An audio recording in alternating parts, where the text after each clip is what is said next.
Human, nature, technics. What is the relationship between these terms? From the perspective of nature, the human can be classified as an animal. Although we tend not to think of ourselves as wild, savage, or primitive, we are nevertheless primates. We often distinguish ourselves from other animals by our capacity for self-conscious thinking, our ability to think of ourselves and each other as thinking beings. To do so, we must have some implicit understanding of the relationship between being and nothing, and by association, what life is and what it is not. As self-conscious beings, we are capable of thinking the concept of our own humanity, what despite our differences we share with other humans, and what distinguishes us from other living beings that think and exist in a manner different from our own. When we say that something is humane, we imply a capacity for ethical judgment that is fundamental to being human. All such judgments carry a certain moral valuation and categorization, in which we decide whether certain behaviors or ideas are positive or negative, and whether they are to be included or excluded from our understanding of what humans ought to be. But because it's impossible to account for the unique humanity of every singular human being, the foundations of what we call ethical, moral, or humane will always be ideological to some extent. However well-intentioned and inclusive such judgments may seem, they imply that whoever or whatever deviates from this idea of human nature becomes less human and less natural in doing so. Now, if we think about how Technics relates to the human and to nature, we should remember that what we call technology today derives from a much broader concept of ability, craft, and technique. The ancient Greek concept of techni might refer to any form of making or doing. When we speak of technics, we are referring to this older, more inclusive concept, which ranges from the most rudimentary tools to the most high-tech, computerized systems. Even the earliest theories of technics tend to regard it as something unnatural. History and mythology abound with tales of an original nature and a technics derived by manipulating and deviating from the natural order of things. But how do we simply think our way outside of nature? How do we reflect accurately upon ourselves in relation to the only world we have ever known, the horizon within and foundation upon which all thinking has taken place? While we tend to think of technics as something that differs from the human, and the human as something that differs from nature, it's also worth considering the possibility that technics is essential to the idea of the human and nature alike. It's easy to blame our all-too-human nature for this desire to know the unnatural.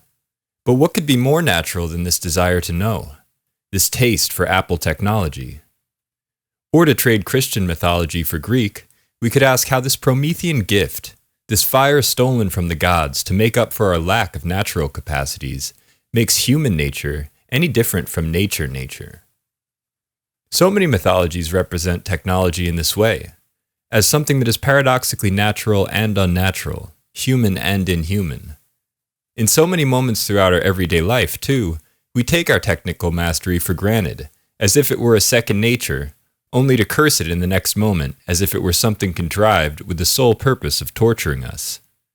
Rarely do we consider just how natural it is to appreciate nature only once it has been reflected or inframed.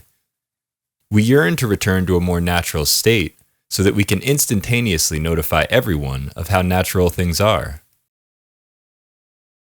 Today, the term organic implies something in a pure, authentic, natural state, uncorrupted by modern technology. But this ideology of the organic tends to overlook that the need to differentiate organic from inorganic is a very modern problem necessitated by modern pollutants, involving evaluations and regulations that would make a peasant farmer's head spin. This is to say that the technicity of the organic is somewhat at odds with our natural ideals, especially since, in its simplest, most literal sense, the term organic denotes a belonging to a larger organism or organization. If this were our understanding of organic, wouldn't human civilization constitute the most organized organism nature has ever produced? At what point does the growth of human culture shift from organic to artificial? How would we prove that technology is any less natural or human than the crafts, abilities, and techniques out of which it is constituted? the oldest and most ubiquitous of which would have to be thinking itself. If thinking is human nature, then isn't everything that results from this capacity, to some extent, natural and human as well? Does science not resemble the organization of nature from which it emerges? It is difficult to even imagine a complex scientific system without drawing on the metaphorical structure of the tree, that roots itself down into the ground of facts or data so as to extend branches outward and upward towards the light of reason or truth. Or that's the idea anyway, what we could label the organicist ideology of scientific method.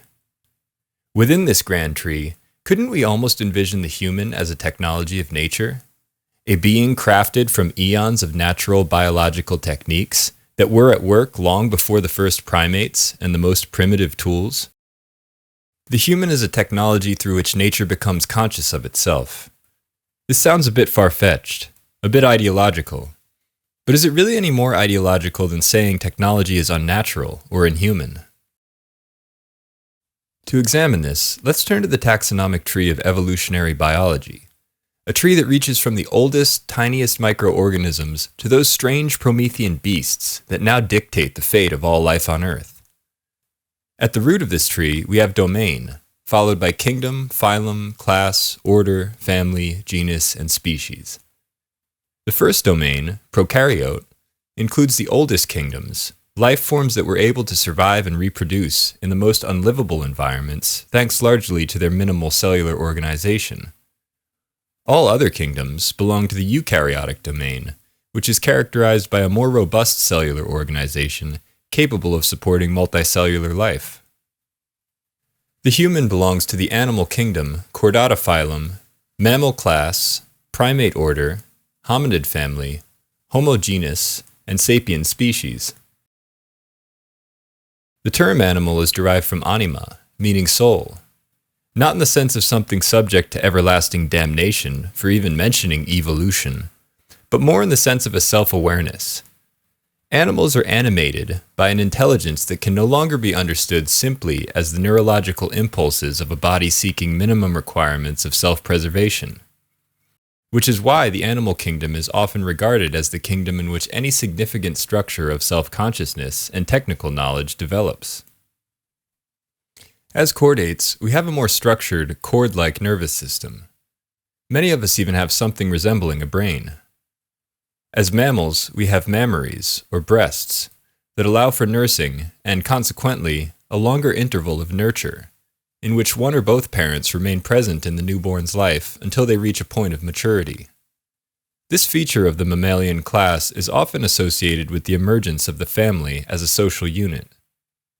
As primates, we have greater dexterity than other animals, opposable fingers or toes that allow for a highly coordinated manipulation of objects, and eventually, tools and technologies. As humans, we possess refinements exceeding even the greatest of apes, the most prominent of which is the sapience, or wisdom, after which our species is named. Thus, we can trace our socio-cultural and technological organizations in organs and organisms that far predate Homo sapiens, and hopefully appreciate that the genetic evolutionary structures that characterize the human world did not magically spring up overnight. In sketching our position within the taxonomy of living things, we must remember that the system itself is a tool, a technology for differentiating general tendencies that does not encapsulate the specificity or singularity of life itself. It would be as naive and reductive to regard the human brain as unique cause of consciousness as it would be to regard breasts as the cause of family formation, or thumbs as the cause of technical ability. If we recognize life itself as a biotechnical system, then we begin to see that the human does not invent technology any more than Thomas Edison invents electricity or Elon Musk invents cars. When dealing with systems such as these, we need to develop a much more nuanced understanding of cause and effect, so that we do not attribute to the part or component what could only come to be within an entire system. Is it even possible to separate human nature and technics without succumbing to an irrational ideology of human nature? Or put differently, is human nature always metaphorical? a second nature we invent to avoid or suppress the complexities of the first. Perhaps human thought is a defective technology, and ideology the defective source code.